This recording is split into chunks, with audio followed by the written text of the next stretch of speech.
Bom dia, 26º dia, Mateus, o capítulo 26. Nós vamos meditar neste capítulo para a oração do dia. Ontem, o desafio foi a prontidão multiplicadora. Espero que você esteja multiplicando os empreendimentos do reino. Vamos orar? Essa oração do dia, aqui juntos, para crescimento, para a glória de Deus. Vamos orar. Senhor, obrigado por este momento que estamos tendo toda manhã. Reconhecemos que é um momento que faz com que o nosso dia seja diferente. É por isso que iniciamos com a oração do dia. Senhor, peço que esse momento seja maravilhoso, que haja paz, tranquilidade aí no coração dessa sua ovelha. Senhor, que cada uma das suas ovelhas sejam perseverantes. Em o nome de Jesus é a minha oração, é o meu clamor para este momento, meu Senhor. Que assim seja, amém e amém. Se inscreva e fica até o final, porque é no final que nós temos o desafio do dia. Esse capítulo e o próximo são dois capítulos muito doloroso. Porque eu não posso ler o capítulo sem sentir o capítulo. E aqui você vai perceber que do versículo 1 até o versículo 5 é relatado por Mateus que existe um plano para matar Jesus. Você se lembra? Nós estamos na semana da crucificação. Terça-feira, Jesus tinha avisado os discípulos a respeito da ceia, ou melhor dizendo, da Páscoa, que é realizado na quinta-feira à noite, sexta-feira, para o judeu. E do versículo 1 ao 5 está ali, Mateus trazendo para nós que estavam planejando matar Jesus Cristo. Mas quando Jesus estava em Betânia, do versículo 6 até o versículo 13, ele é ungido. Ele é ungido, sem sombra de dúvida, como preparação para sua morte. Quem o ungiu não sabia, mas Deus o fez assim. Do versículo 14 até o 16, ali está exposto o plano de matar Jesus Cristo, o pacto da traição contra o Mestre. E quem era o pivô disso? Judas Iscariote. Aquele que andou com Jesus Cristo. Aquele que almoçou, tomou café. Aquele que repousou o próximo. Aquele que andou, que viu o estilo de vida do reino na vida do rei. Sim, um dos 12 foi quem traiu o Mestre. Do versículo 17 até o versículo 19, os discípulos estão preparando-se para a Páscoa. Do versículo 20 até o versículo 25, o traidor é indicado. Jesus indica quem vai ser o traidor. Do versículo 26 até o versículo 30, é estabelecido a ceia do Senhor.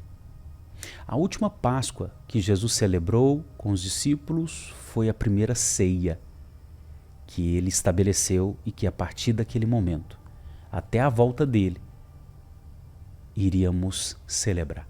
O interessante é que Jesus não deixou uma frase para ser lembrada.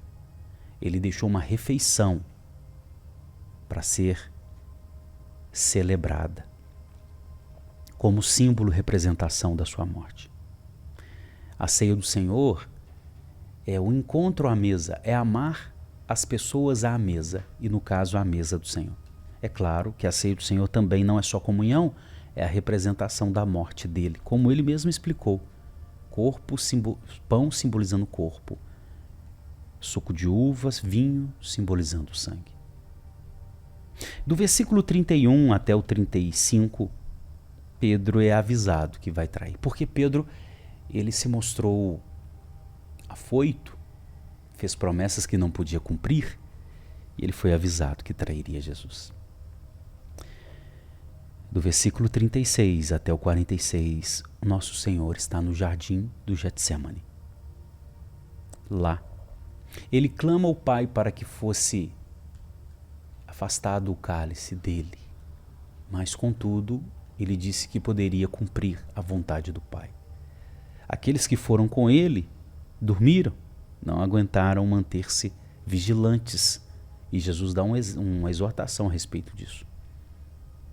O interessante é que foi no jardim que Adão caiu. E aqui é no jardim que o rei se manteve de pé. E agora do versículo 47 em diante começa as atrocidades contra Jesus. Ele é preso. E ali ele já começa a ser judiado, maltratado, aterrorizado. Mas você já parou para pensar que ele não precisava passar por isso? Você já parou para pensar que ele tinha poder suficiente, autoridade suficiente para não se submeter a isso? Mas ele se submeteu.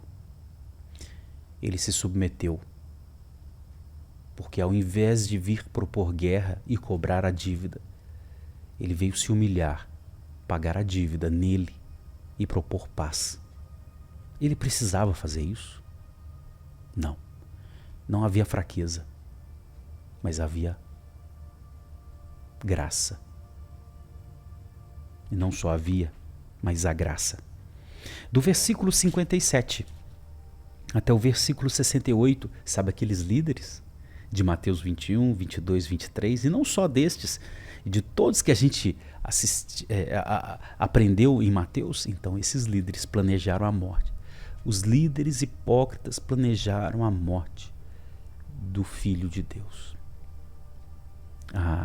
Como corrupção, hipocrisia, egoísmo, orgulho trazem tanto mal para a humanidade, não é? Do versículo 69 até o versículo 74 é cumprido aquilo que Jesus havia dito na vida de Pedro. Ele iria negar e negou mesmo. No versículo 74 diz que Pedro, depois de negar Jesus, saiu dali e ele chorou amargamente. Eu imagino que Pedro chorou amargamente porque ele lembrou das palavras de Jesus, porque ele se sentiu um covarde. Muitas coisas devem ter passado na mente e no coração de Pedro. O desafio de hoje eu gostaria que você pudesse pensar sobre a humilhação de Jesus. A humilhação de Jesus. Ele se submeteu. Ele permitiu-se passar por isso. Existem pessoas que se permitem passar por humilhações por causa de fraqueza e limitações. Não era o caso de Deus. E não é. Talvez a senhora que está me ouvindo, talvez a senhora se permita passar por alguma humilhação por causa de necessidade, fraqueza, limitação. Não era o caso de Deus. E não é. Hoje, você vai pensar o dia todo. Aquele que não tem falta de nada. Aquele que não tem limite de nada. Aquele que tudo é, tudo tem. Ele deixou sua glória e se humilhou. Ele veio propor paz, pagar a dívida e propor paz. Eu gostaria que você pudesse pensar na humilhação de Jesus, para que quando você tenha que se humilhar, se humilhe como Deus o fez. Não porque tem necessidade, limitação ou medo, mas simplesmente porque quer ver o outro melhor. Porque ama. Vamos orar. Senhor,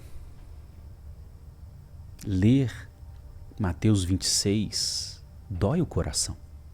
E eu sei que ler Mateus 27 vai doer mais ainda. Dói.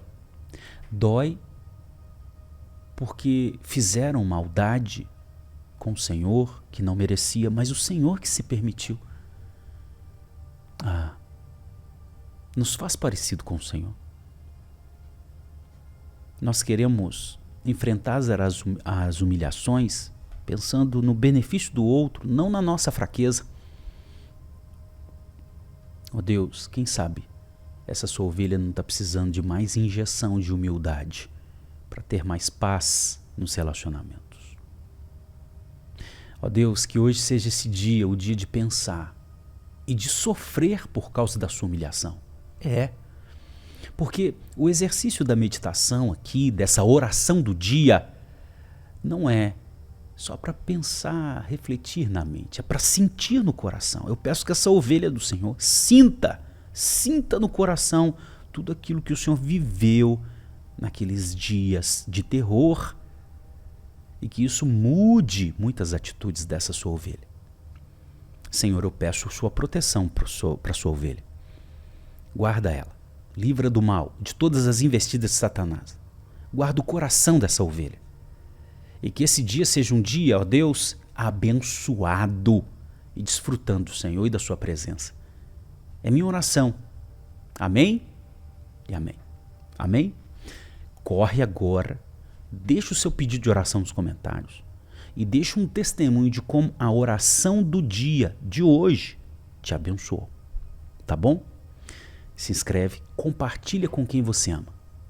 Vá fazer uma caminhada, vai cuidar da sua saúde, vá demonstrar amor e chegue aí no seu trabalho com alegria, com disposição, tá bom? E cheio de gratidão. E o desafio do dia é esse. Reflita e pense e sinta a humilhação de Jesus. Deus abençoe. Um excelente dia para todos.